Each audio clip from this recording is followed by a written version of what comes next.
Okay, so NBN started out with those top three technologies there: fibre to the premise, which is fibre all the way to your home; fixed wireless for those outside the high density areas; and satellite for those who are a long way away, effectively in the bush.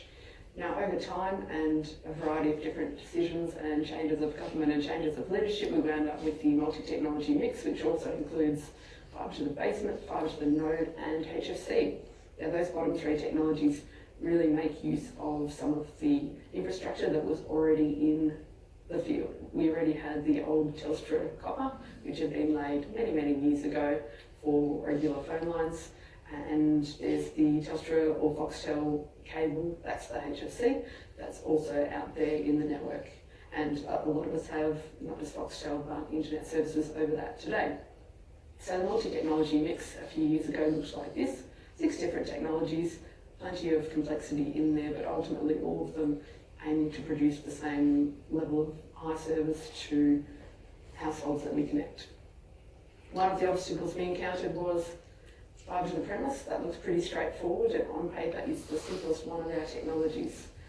However, the problem that we had with this technology was we had to install fibre all the way to the home. So it would go down the street, it would go from the street out the front of your house, and it would connect through the duct that goes basically under your front yard all the way up to the front of your house.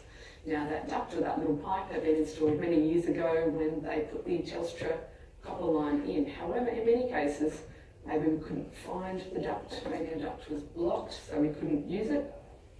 And in all cases, this required an appointment. NBN didn't just go into everyone's front yards. We need to have an appointment to come and see you. Sometimes we have to dig up your front yard and put in that new pipe, and invariably that led to cost and, of course, what we call reinstatement, which is putting your yard back the way it was, frankly. So this was a particular challenge for fibre to the premise that slowed down the build and actually made it more expensive.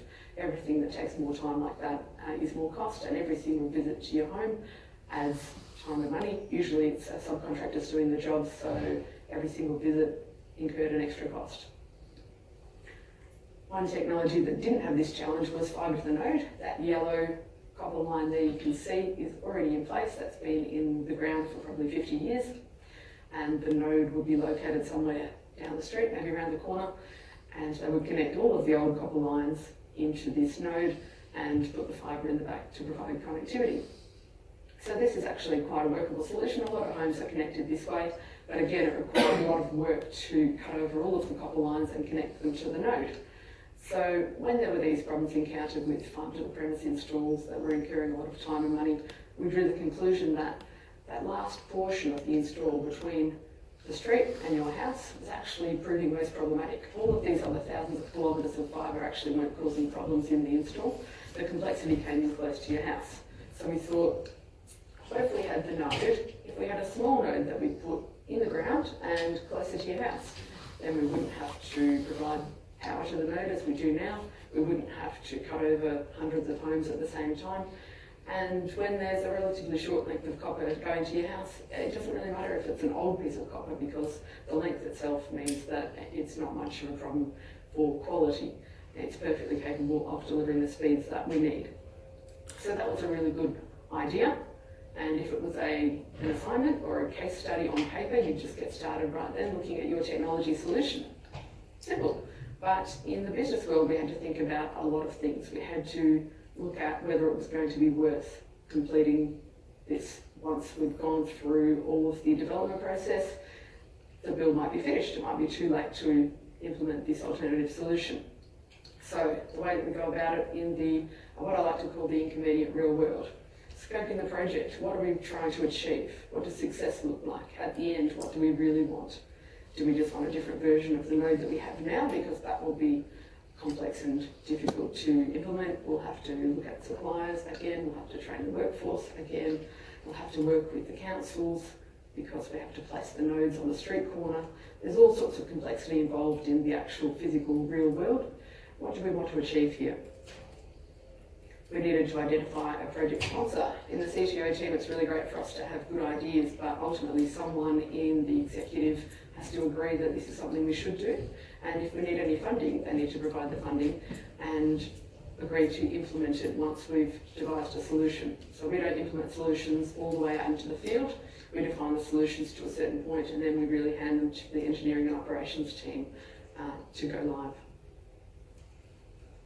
We need to look at people resources and costs. All of these projects require people to be diverted from something else, and they might require costs to do with vendors, consultants, if we need new facilities to test things, all sorts of costs that we needed to estimate, even at a very high level, to get agreement to commence. And finally, timeframes and deadlines. As I said, the build is proceeding at pace. We've always known that 2020 was the completion date.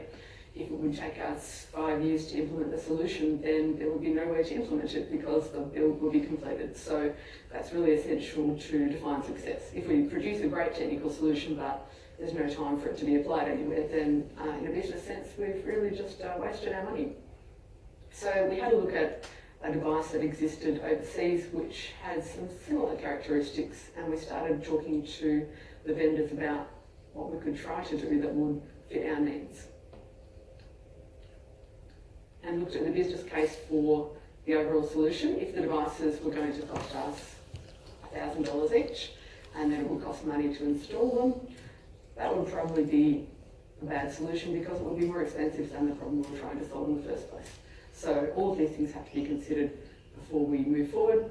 Finally, we already had maybe a dozen projects in flight at this time. We had to really have a long, hard look at this and see if we thought it would be a success and if it was worth diverting our resources from these other projects, which were completely unrelated, but might have been using some of the same people resources, lab facilities, and that sort of thing.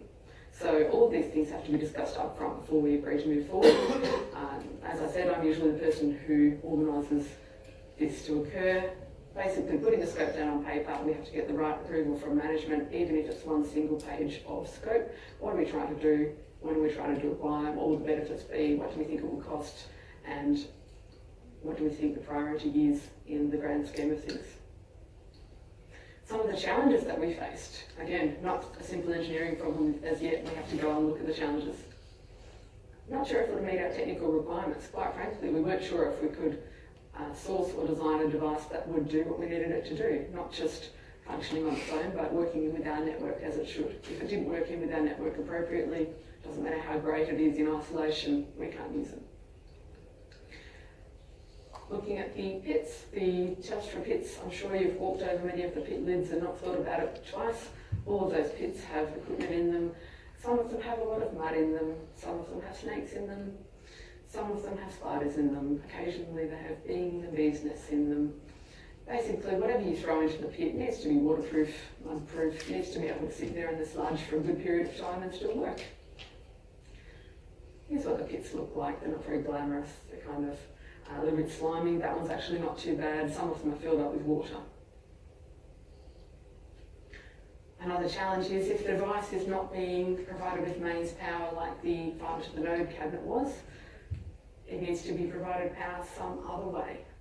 We can provide power from the house via the copper line, reverse powering we call that, where you plug something into your wall and connect it to the copper line and it sends power down the line. However, there's actually regulations, of course, in Australia as to how much power you can send down that line. So we had to provide enough power to make the device work, but not so much that it would exceed the allowed amount under the Australian regulations. And since it's a powered device in a pit, it generates heat. If it can't dissipate the heat efficiently, it will overheat and it will reduce the useful life. If the item burns out within the first 12 months, then again, it's not going to be fit for purpose. One of the challenges of some of these pits is some of them are made from asbestos, which is fine if you don't put any holes in them or otherwise damage them, but asbestos is a really good heat insulator. So a lot of the heat they generated wouldn't get sent out through the earth, through the sides of the pit, as you might hope. And we weren't going to drill holes in the side of the pits for obvious reasons. So there's a lot of considerations as to how the device itself could have low power and yet make sure that the heat got dispersed efficiently.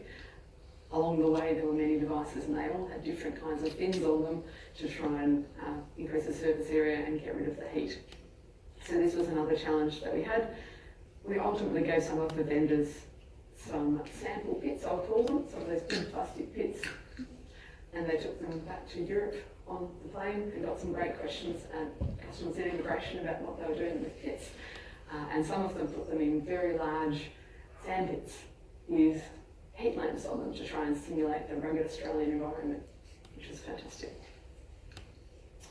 As I said before, the timeframes are diminishing. If you come up with a great technical solution but it's too late, no one cares. In fact, you might get in trouble for wasting money.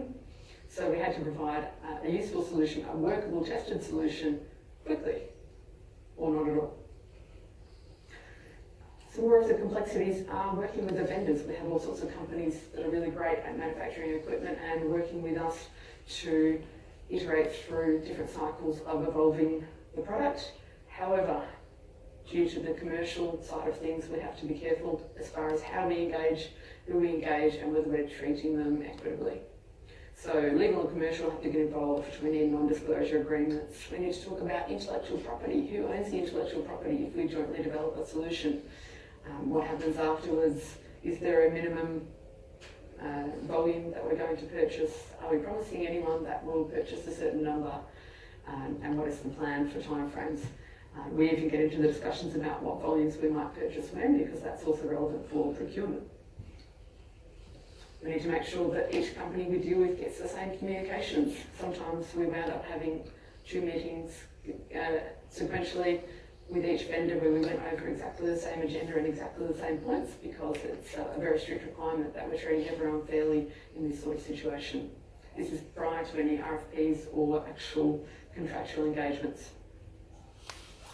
We need to organise lab access for the vendors who are helping us develop these solutions so they can try and interwork with our network and really validate that their solution was fit for purpose.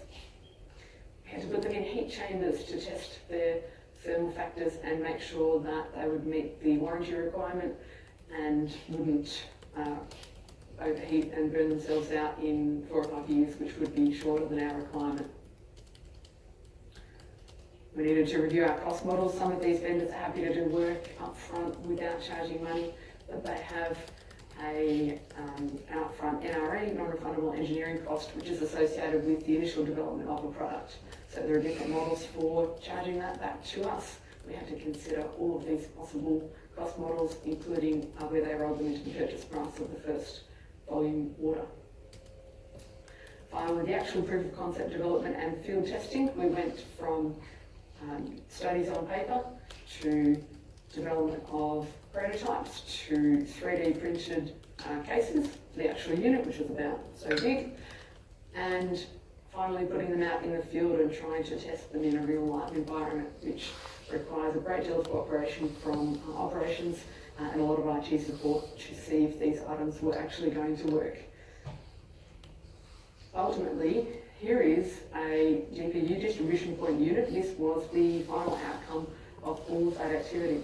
So I should stress, I went through it fairly quickly, but this was months or maybe a year's worth of activity over that time. This final device here is from a company called NBNco, and it is designed to connect 4 houses via 1 fibre going in the back of it and 4 copper lines coming at the other side.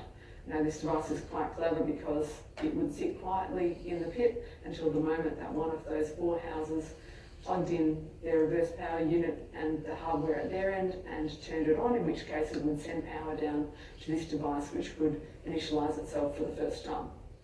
So it was possible to install this device ahead of time before you actually even placed your order and interface it with the copper lines before anything has changed, so that it's right there and ready for activation, and there's really no great waiting period once you've engaged with your service provider. They can literally just mail you the equipment you need. You can plug it in your house. If you're not intimidated by technology, turn it on and your service is live. So this also avoided the need for appointments, the need for anyone to come out and mess around in your yard to install things, and a lot of the complexity involved in installs.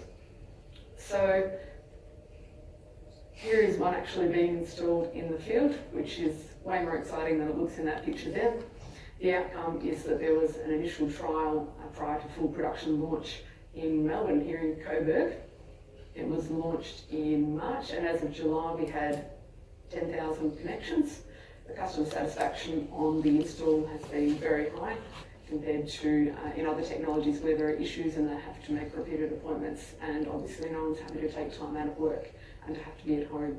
So Fibre to the Curb ultimately will connect 1 to 2 million homes in Australia, including my house apparently.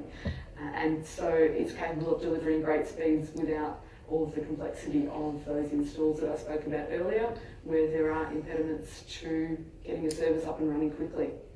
In our customer satisfaction scores, we've found that those homes that have NBN connected, by and large, people are satisfied with the usage, but the installs are very variable depending on what type of technology and how the install went the first time. So given that you don't want your install to take a lot of time, and if it's a bad experience, it has a high negative impact on your overall perception of the service, we've got to try and get rid of that obstacle and just make sure you can get up and running straight away.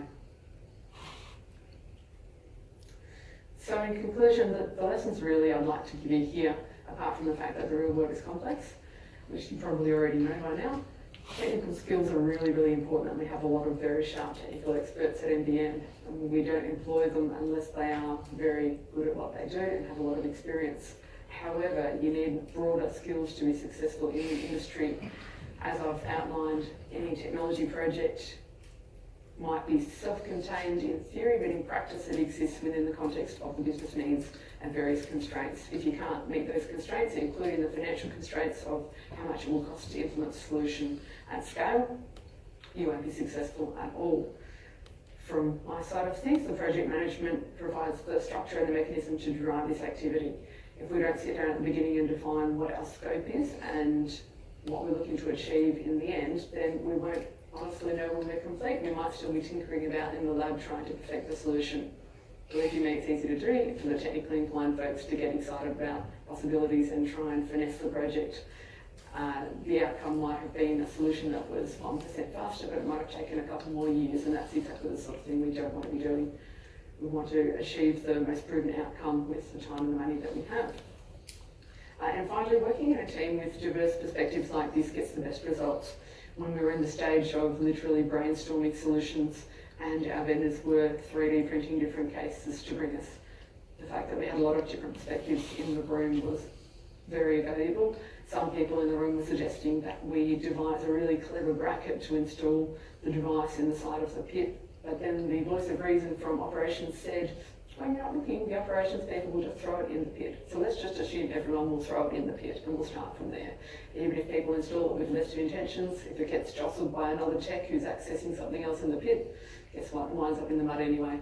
So when we brought that perspective into our very academic study of the possible solutions, the real world perspective of understanding what happens in operations, that was quite valuable. And if we hadn't made it mud and waterproof, obviously it wouldn't have made it through and been approved.